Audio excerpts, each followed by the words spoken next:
Happy Tuesday to you, Central Georgia. Thanks for tuning in here for a look at your extended forecast. A much more tame and a pleasant flipping of the switch of weather is what's going to be in store for the rest of the work week.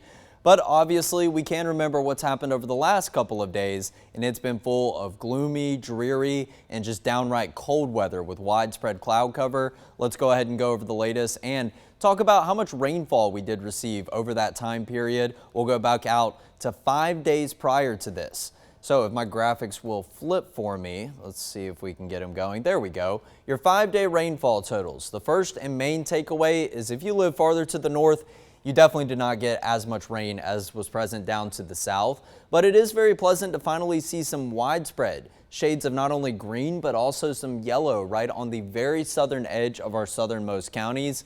I'm not going to spend too much time on the rainfall totals up here because most of these totals mainly below the 1-inch mark, maybe up to about 3/4 of an inch, maybe only about 1/4 of an inch of rain in those lighter shades of blue. But when we do go down to the south, some of the darker green shades are popping up some very impressive totals. How about 2 inches of rain in southeast Houston County, 1.2 inches of rain in Cochran, Eastman, 1.3 down in Abbeville. But when you start to get into these yellow areas, or maybe even borderline orange color, 2.5 inches of rain and some far more impressive totals that can be found to the south of us. Obviously, that doesn't really help us out in terms of anything with our drought conditions. These totals that are way down to the south, even some pockets of red on the Florida Panhandle, and one little flash of pink that we can see north of Tallahassee.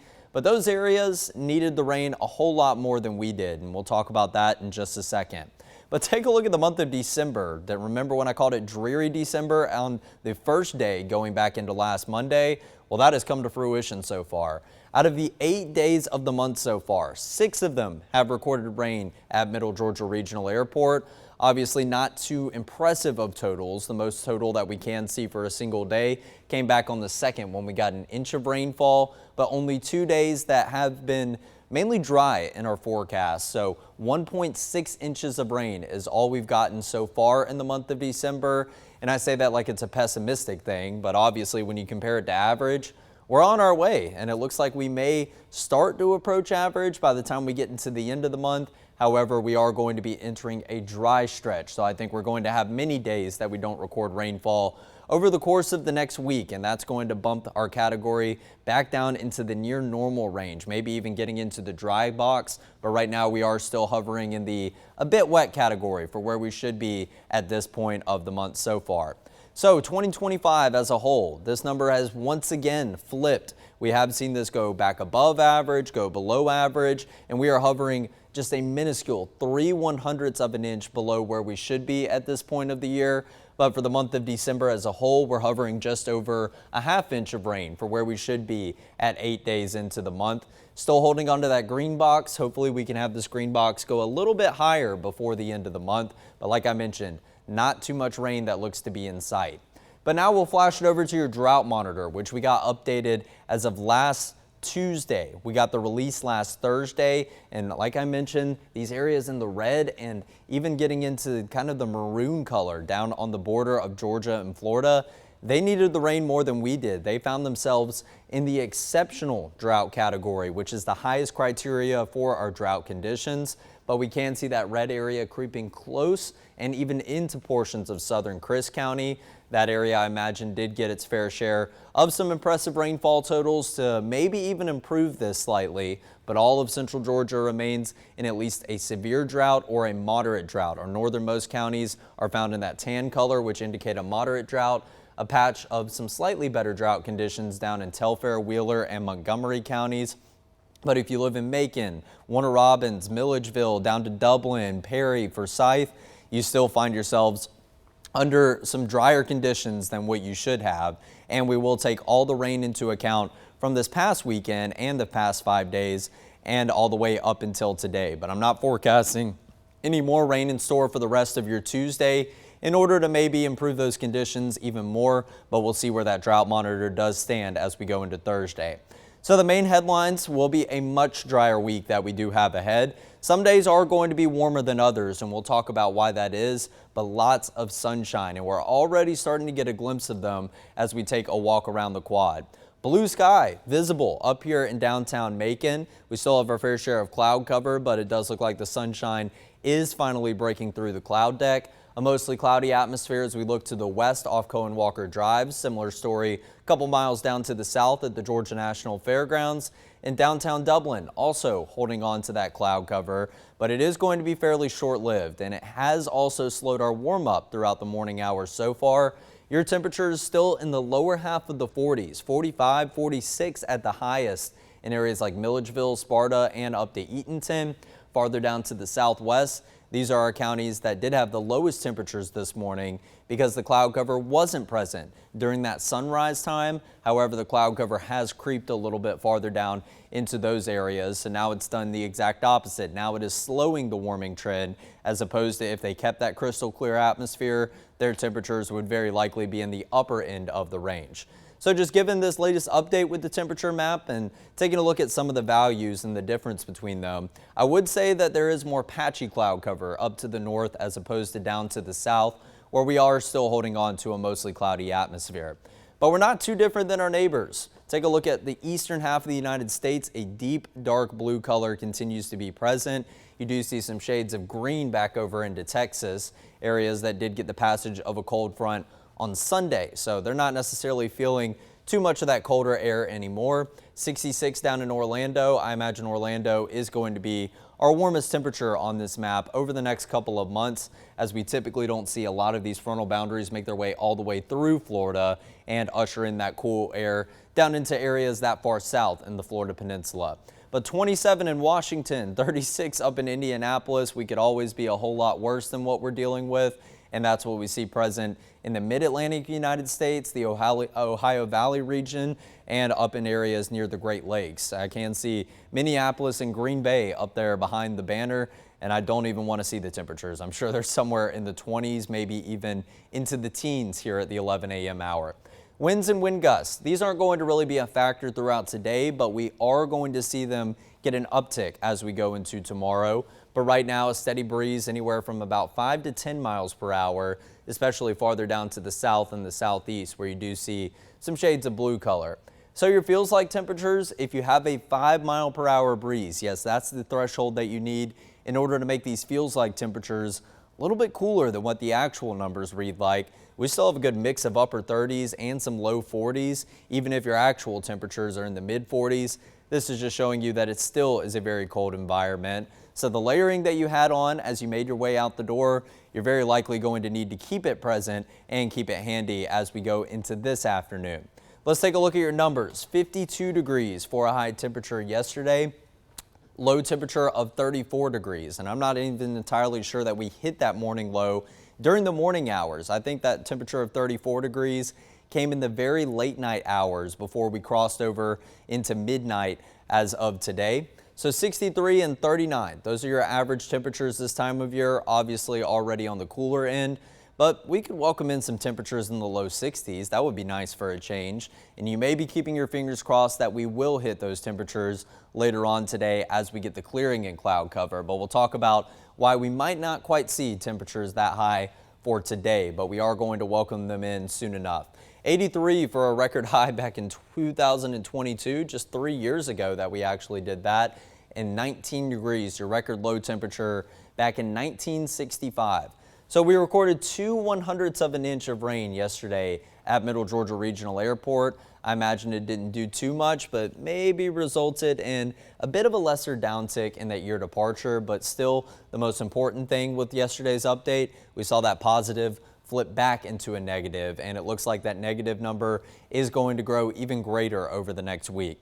Sunrise 7:25 yesterday and sunset 5:29. We've actually finally started to see the sunset get a little bit later. However, your sunrise is going to continue to get get later and later as well before we finally get later into the month of December. And then that sunrise will begin to get a little bit earlier and a little bit earlier, prolonging the hours of daylight that we do see on a typical day.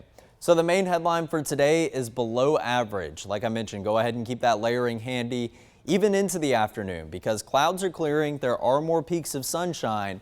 However, it's not going to correlate to too much of a warm up. I have a high temperature forecasted exactly what we hit yesterday at 52 degrees, which is 11 degrees below average for this time of year. And hour by hour temperatures show the potential for not even hitting that high temperature today. It's all going to be dependent on the clouds. If you get breaks in the cloud cover a little bit sooner than other areas, then you will see those numbers climb into the low 50s. However, if you keep the cloud cover present, it's very likely going to be an afternoon still very much on the chilly side, with numbers somewhere in the upper 40s before you get past sunset, and then eventually the numbers will drop down into the low 40s pretty quickly, and I imagine the upper 30s are going to be present as you go into, say, around 7 or 8 p.m., which we also will talk about here in just a moment. Satellite and radar. More patchy cloud cover up to the north, just like I was getting an indication of on that temperature map. The cloud cover is denser farther down to the south, but this cloud cover will not be present all throughout the afternoon. Satellite and radar shows that this is fairly widespread, overcast skies stretching back up into South Carolina, North Carolina, and another patch of those overcast skies back over to the west and the northwest. It looks like areas down in southern central Alabama, southern Mississippi, and of course getting down into Florida are the only areas in the southeast that are seeing consistently sunny skies. Not too much besides that blue color in the sky. We have our fair share of some poofy clouds here and there that are going to be blocking your sunrise image, or not sunrise image, excuse me, sunshine image throughout the next couple of hours up here to the north. So going into this afternoon, it shows the pretty quick dissipation of all this cloud cover. This is 2 p.m., still holding on to some clouds, say in the Macon area, down in Warner Robins, up the I-75 North Corridor. But as we continue to progress right before sunset, I do believe that we'll actually finally get the clearing in the skies, and we will have a very beautiful sunset that is going to take place. But right now, just pairing up future view with what I saw on the current satellite image, it does look like maybe we have a bit more than anticipated in terms of the overcast skies. So we very well could have our fair share of some lower than forecasted high temperatures throughout today, and you may not get the best crystal clear image of that sunset.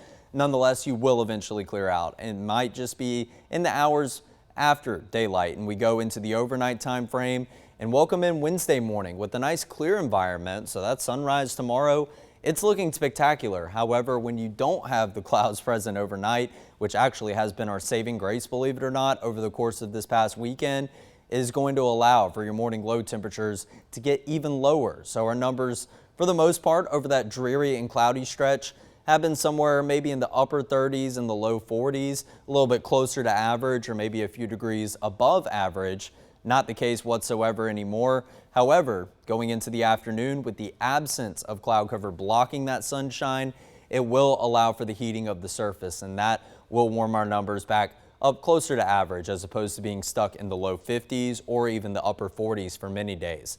But we also have another combination of two factors. Not only are we going to have a mostly clear atmosphere for the first part of tomorrow, but also we start to get this uptick in winds, and take a look at the direction these winds come from. Kind of out of the west and the southwest, but there is a bit of a southerly component to these winds. So this is going to push some warmer air into our forecast as we go into tomorrow, right ahead of an approaching frontal boundary. And that's what all this cloud cover up to the north and northwest of us is. It's mainly just going to be a pretty thin line of cloud cover, and I think it's going to pass through in the hours where we don't have too much daylight. Obviously, this is 9 p.m. right here, still moving through our south and southeastern counties. So the only two indications of this front coming through will be a shift in wind direction. So the winds behind the front are going to start to come in from the north and the northwest, and this line of cloud cover isn't obviously going to do anything in terms of rain chances. Our fair share of frontal boundaries have had a decent amount of moisture to clash with as of recently. This one doesn't really have that to work with, and it's passing through during a cooler portion of the day. So it's really going to be a dry frontal boundary that could have some residual cloud cover stick around for the morning hours on Thursday. But overall, I think the winds are going to be a bigger factor on Thursday morning as opposed to the cloud cover, which we also will get to in just a moment.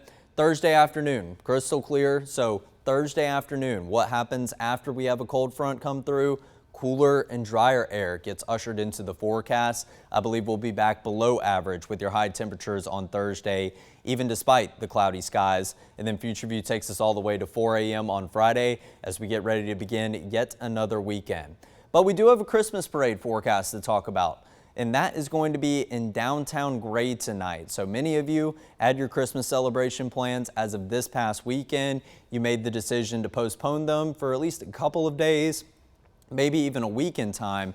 I think you made a very wise decision because the forecast, yes, it is still going to be chilly, especially during the evening hours. However, it is going to be a dry forecast. Take a look at that, a crystal clear icon. And Tuesday at 7 p.m., we can already expect numbers in the upper 30s up in Jones County. So make sure that you bundle up if you have plans to go line the streets of Gray tonight and check out all those cool Christmas floats. And you might even catch our meteorologist Ansley Parker up there doing some live shots and showing off all the fun that Gray is having as we continue to celebrate the Christmas season. Now here's a look at the winds and the wind gusts. So today, not really anything worth noting in terms of the breeze. In fact, the winds are relatively calm at some points. It doesn't even look like we have as much of a breeze present for the end of this afternoon as what we do have currently. But going into tomorrow, we start to see those blue and yellow shades creep in as early as the late morning time frame, right there at 9 a.m. But then the yellow shades start to become very widespread, and gusts up to 20, maybe even 25 miles per hour will be possible in those hours after lunchtime, but the breeze isn't very quick to fall apart. The breeze, in fact, actually does continue to stick around into the evening and the nighttime hours tomorrow, and will actually hold on to it as long as Thursday morning. Now, obviously, these aren't yellow shades like you did just see for the second half of your Wednesday. However, this is going to be enough of a breeze to say, make your feels like temperatures feel a good amount colder. So flipping the script from what we have been talking about maybe over the last month or two in terms of those heat index values. However, we haven't been talking about that whatsoever over the past couple of weeks. We are going to have wind chill values somewhere maybe down into the upper 20s or right there around 30 degrees, even despite your temperatures being a little bit warmer on Thursday morning compared to what we do have on Wednesday morning. But eventually, as we head into the evening on Thursday, that breeze does finally look to subside, and then that takes us into Friday as well. So over the next 3 days, a lot that I did just mention to you about what's going on weather-wise. Here's everything I just said summed up into one graphic, so it's a bit easier to understand. 32 degrees for a morning low temperature. We saw some areas hit that mark early today, but 52 for a high temperature, still below average and mainly below average due to the fact that widespread cloud cover is kind of dominating the forecast for the first half of the day, and that's going to slow your warming trend. Then as we go overnight, we get the clearing in cloud cover, so that allows for your morning low temperatures to drop down a bit more. However, with not too much cloud cover present throughout the first half of Wednesday, that will result in a warm up back closer to average. In fact, exactly at average of 63 degrees tomorrow afternoon. So I think tomorrow afternoon is going to be one of those times that you can actually shed the heavy winter layers and wear some lighter clothing that will feel a bit more pleasant outside. But that paired up with a steady breeze out of the south and the southwest, that's also what's ushering in just a bit of a warmer air mass into our picture before that frontal boundary passes sometime tomorrow evening into the nighttime hours, but not necessarily correlating to lower temperatures on Thursday morning. In fact, we see a bit of a warm up in between Wednesday and into Thursday morning. But remember what I just showed you. The breeze will stick around, so 35 is very likely to feel like the upper 20s or near 30 degrees. I think you should definitely plan on some very cold mornings for both Wednesday and Thursday. And then Thursday afternoon, maybe a bit better than what we have today, but still below average, somewhere in the 50s, something that you'll still want to keep some layering handy for throughout the second half of the day.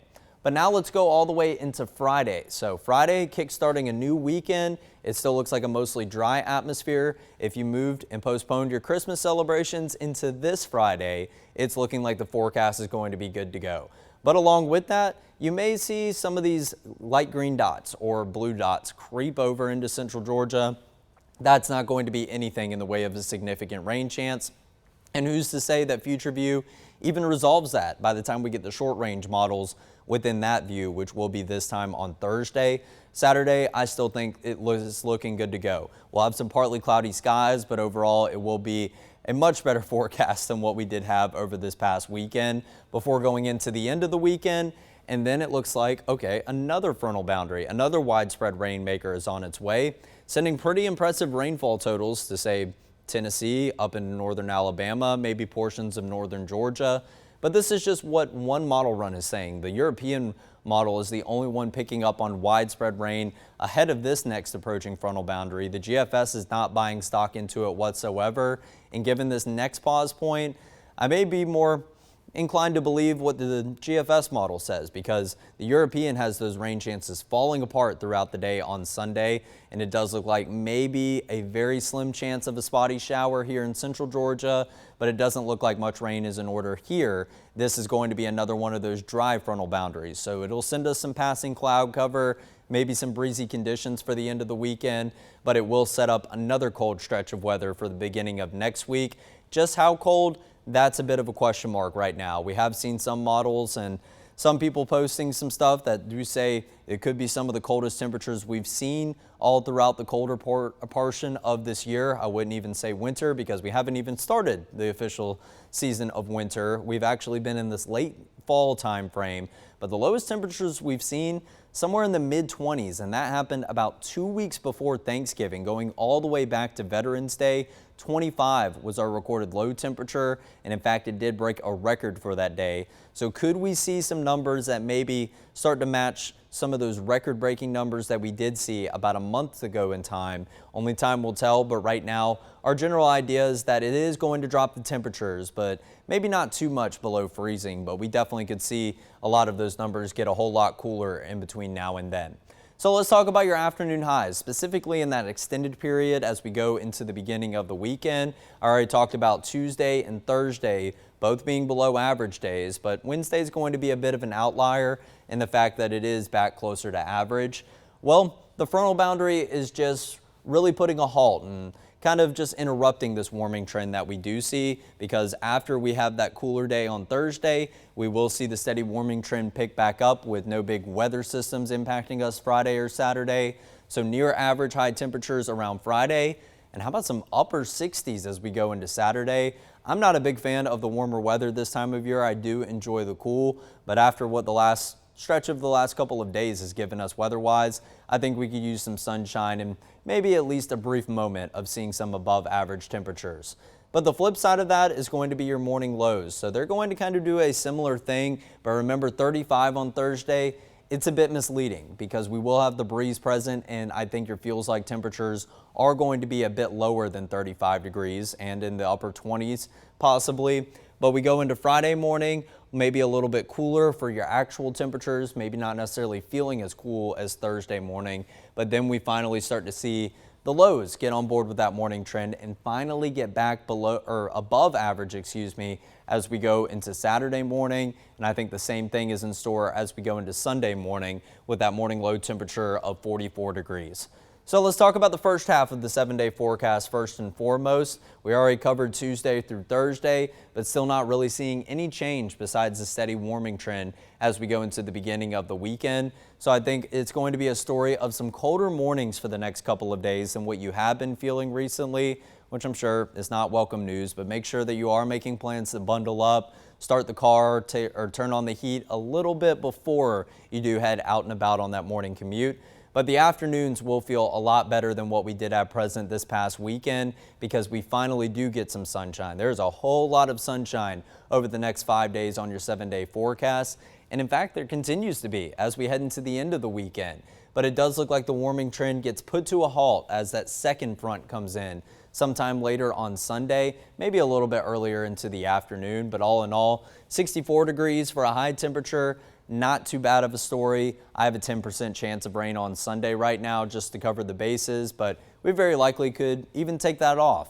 Even at that 10% chance of rain, that's nothing worth canceling any of your end of the weekend plans for as we transition into the last full work week before we get into the Christmas holiday. I know that's going to be something you're excited for, and it does look like a pretty decent cool down is in store as we head into Monday. Morning low temperatures of 32 degrees and afternoon highs in the low 50s. So it looks like we kind of get back to more so the forecast that we have present for this Tuesday at the beginning of next week. But like I mentioned, this is still pretty far out in advance. Some models can be calling for some temperatures even lower than this, but the general idea is most of the models that we look at on a daily basis and that we do trust only have 32 as the lowest number. So I went with the lower end of the range even for Monday morning.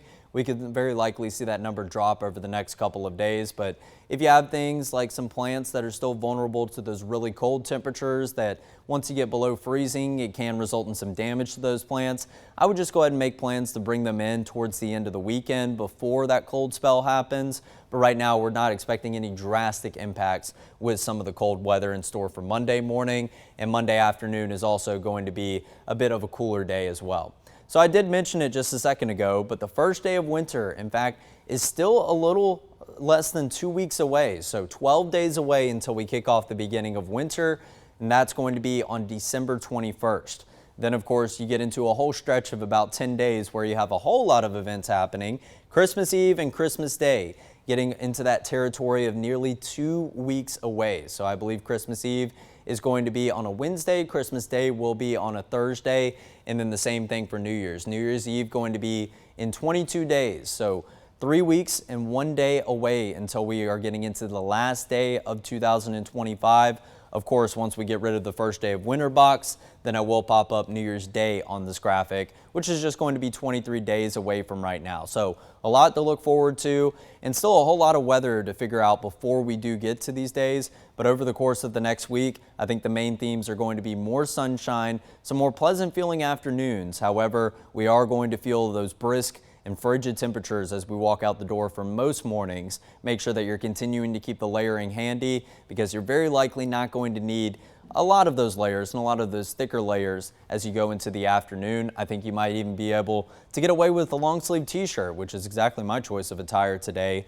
So obviously plan accordingly, but the good news is a lot of those postponements with the Christmas celebrations, the Christmas parades, if you moved them into this weekend, number one, thank you, because it gives you something else to look forward to as we go into this exciting portion of the year. But also number two, it is looking like you made the right decision, because the weather this weekend not going to be a factor besides maybe some of the chilly temperatures for those parades and celebrations. So pour yourself some hot cocoa, make sure that you have the bundles on, maybe that new beanie you got for Black Friday, or open up one of those Christmas gifts just a tad bit early, and look forward to a much more pleasant stretch of weather that we do have ahead. And again, we'll continue to keep an eye out for next Monday about how big that cool down is going to be, because obviously that's the next big thing really worth talking about. And when we have a quiet stretch of weather like this, we do like to look a little bit ahead of the 7-day forecast just to get a general idea and throw things on your radar, which could be in the near future. But that's going to do it for your extended forecast here for this Tuesday. We'll be back here at 11 a.m. tomorrow for another look at what's ahead.